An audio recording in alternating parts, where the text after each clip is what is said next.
My boss didn't just give me a corner office and a six-figure salary. He bought my absence. He meticulously timed every business trip to make sure I was 2,000 miles away whenever he wanted to be with my wife. He thought I was too blinded by the money to notice. He was right. For a while. But today, I'm not signing a contract. I'm signing his professional death warrant. He wanted my marriage. Fine. But it's going to cost him everything he's ever built. The first time I saw my wife cry over another man, he was being handcuffed in front of 400 shareholders. The ballroom smelled like burnt coffee and hotel air conditioning. One of the projectors kept flickering blue across the ceiling. I remember that detail because nobody else looked at the screen anymore. They were all staring at him. Caleb Whitmore, senior partner, public face of the company. The man who built my career. His tie was hanging loose when federal agents pulled him away from the stage. My wife stood near the back wall with both hands covering her mouth like she'd forgotten where she was. Not shocked. Heartbroken. That was the moment I understood the affair had never been the real story. Because by then, I already knew two things. First, Caleb had been sleeping with my wife for almost a year. Second, I was the one who made sure they met. At the time, nobody in that ballroom understood why Caleb kept looking at me instead of the agents. Like he was trying to figure out which part had been planned from the beginning. Honestly, I still don't know if he ever figured it out before they took him downstairs. I just remember the sound his watch made when it hit the marble floor. A small metallic crack. Sharp enough to cut through the applause. 3 years earlier, I was a regional sales director living outside Columbus, Ohio. Nothing glamorous. A beige subdivision with identical mailboxes. Wet grass every morning. Neighbors who waved without looking up from their phones. My wife, Emily, worked remotely for a healthcare software company. We'd been married 8 years. No kids. Mostly because I kept saying we needed one more stable year first. I believed that. At night, I used to sit in the kitchen after midnight reviewing spreadsheets while the refrigerator hummed behind me. Emily would fall asleep on the couch with television light flickering across her face. We weren't unhappy. Just delayed. That's why the promotion felt like salvation when Caleb offered it. Vice President of National Sales. Triple salary. Stock options. Travel. Influence.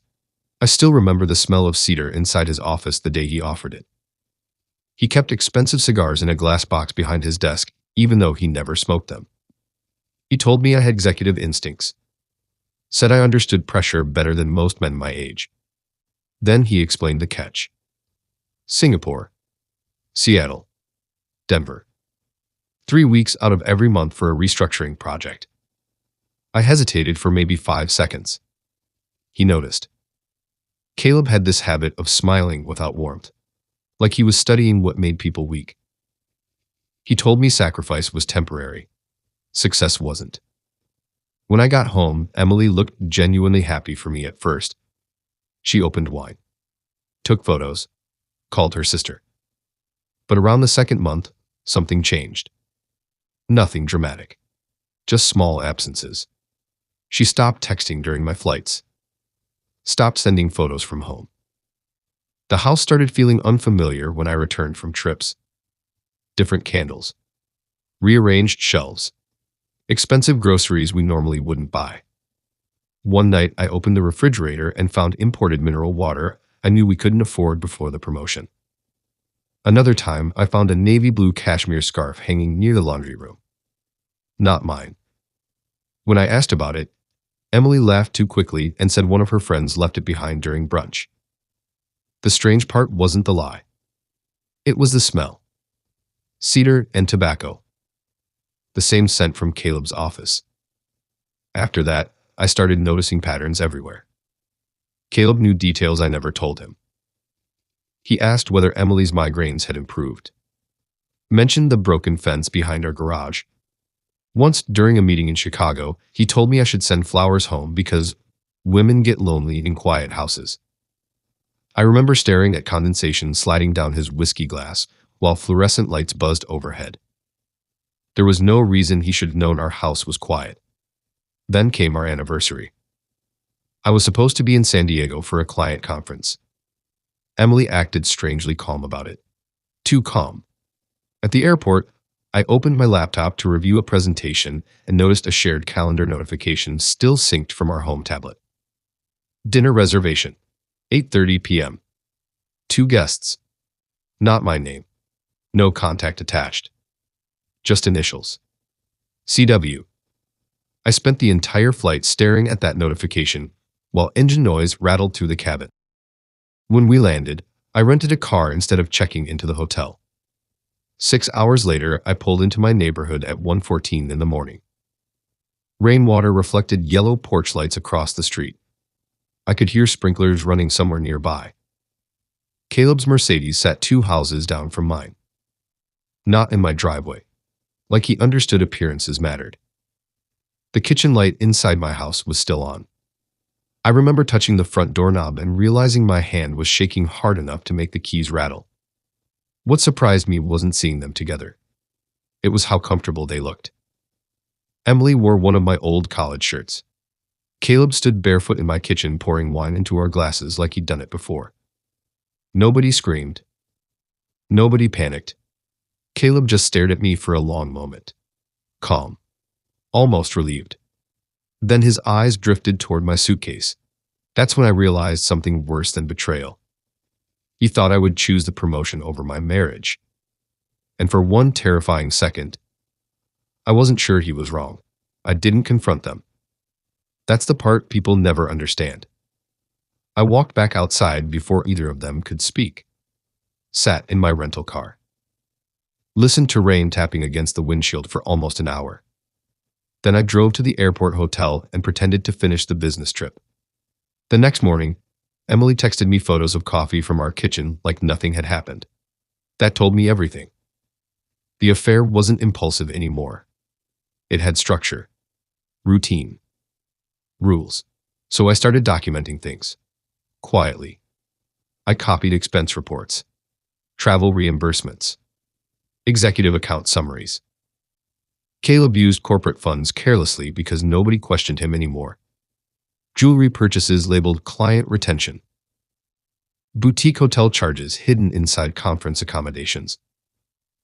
Private car services billed through international operations. The amounts were small individually, but over time they formed a pattern.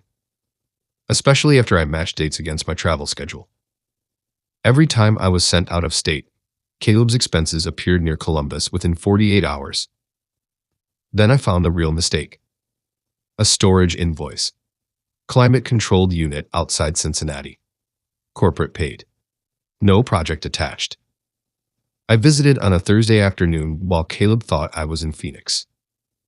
Inside the storage unit were framed paintings, unopened wine crates, designer furniture, and dozens of boxes filled with accounting records. Physical copies. Old-school paranoia. That's when the story seemed simple. Powerful executive manipulates ambitious employee. Uses career advancement to isolate employee's wife. Funds affair through corporate fraud. It fit perfectly. Clean motive. Clean villain. Even Emily started looking less like a wife and more like collateral damage. Lonely woman. Neglected marriage. Charismatic predator. I wanted to believe that version because it let me hate him without questioning myself. Then I found the photograph. It was buried inside one of the storage boxes between expense ledgers. A picture of Emily and Caleb standing together outside a hotel in Boston. Date stamped nearly 16 months before my promotion. Before Caleb even moved me into his division. Before he supposedly noticed my potential. That photograph changed everything. Because it meant the affair started first. The promotion came later. I spent 2 weeks pretending I hadn't seen the photograph. Inside, though, everything started rearranging itself. Moments I ignored suddenly felt poisonous. Emily encouraging me to apply for Caleb's division. Emily insisting we postpone vacations because this was my big chance. Emily asking strangely specific questions about executive travel schedules before I even accepted the role. Then I remembered something small. 2 years earlier, at a corporate holiday party, Emily and Caleb had disappeared at the same time for nearly 20 minutes. At the time, I assumed she was in the restroom. Now I remembered how flushed Caleb looked afterward. How Emily avoided eye contact during the drive home. The affair had not grown from the promotion. The promotion was built around the affair. That realization hollowed me out in ways rage couldn't. I started sleeping in the guest room whenever I was home, pretending jet lag, pretending exhaustion. At night, I listened to the air vents hum while Emily lay awake in the other room scrolling on her phone. I began checking deleted location history through our shared cloud account. Hotel visits, restaurants, private residences. One address appeared repeatedly. A condominium downtown registered under an LLC connected to Caleb's consulting branch. I visited during one of my fake business trips. The place smelled like expensive leather and dust. Minimal furniture. No personal photos. But there was one thing on the kitchen counter that made my stomach tighten. A framed ultrasound image. Not ours. Emily's name printed in the corner. My vision actually blurred for a second when I saw it. The date showed the scan happened 8 months earlier, which meant one of two things was true. Either Emily had terminated the pregnancy without telling me, or she lost the baby and hid that too. I sat there for almost an hour hearing traffic echo 30 floors below the windows.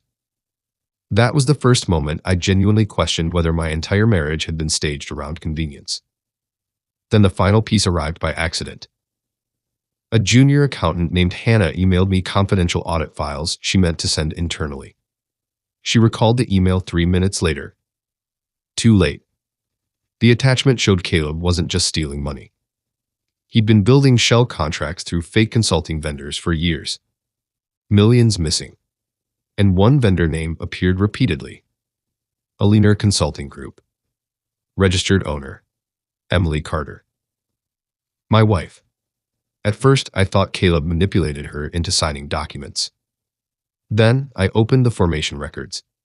She created a company herself 11 months before my promotion. That was when the truth finally surfaced. I wasn't the obstacle in their affair. I was the camouflage. The loyal husband traveling constantly. The hardworking executive too distracted to notice money moving around him. My marriage wasn't destroyed because of the promotion. The promotion existed because they needed someone trustworthy standing near the fraud. Someone auditors would never suspect. Me. Once I understood that, everything became simpler. Not emotionally.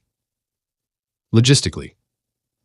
I stopped investigating the affair and started preparing the collapse. I copied every ledger, every reimbursement trail, every shell contract. I hired a forensic accountant through an attorney in Chicago using cash advances Caleb himself approved. For 6 weeks, I played the role they expected. Ambitious. Busy. Oblivious. Meanwhile, federal investigators quietly built their case from the evidence I fed them anonymously. The annual shareholder conference arrived in October. Cold morning. Wind pushing dead leaves against the hotel entrance. The lobby smelled like polished marble and burnt espresso. Caleb looked relaxed backstage. Emily sat near the front row wearing the silver bracelet I bought her for our anniversary. The one she wore the night I found them together. I gave the sales presentation exactly as rehearsed for the first 11 minutes. Growth projections. Expansion forecasts. Applause. Then the slides changed. Expense ledgers. Hotel footage. Wire transfers. Audio clips. Private emails. One message from Caleb filled the entire screen. He called the shareholders aging cattle too rich to notice missing feed. People started standing immediately. Phones came up. Security froze. Emily looked at Caleb first instead of me. That hurt more than I expected. Federal agents entered less than 7 minutes later. Apparently, they'd been waiting downstairs during the presentation. The first twist was obvious. Caleb lost everything. Career. Reputation. Freedom.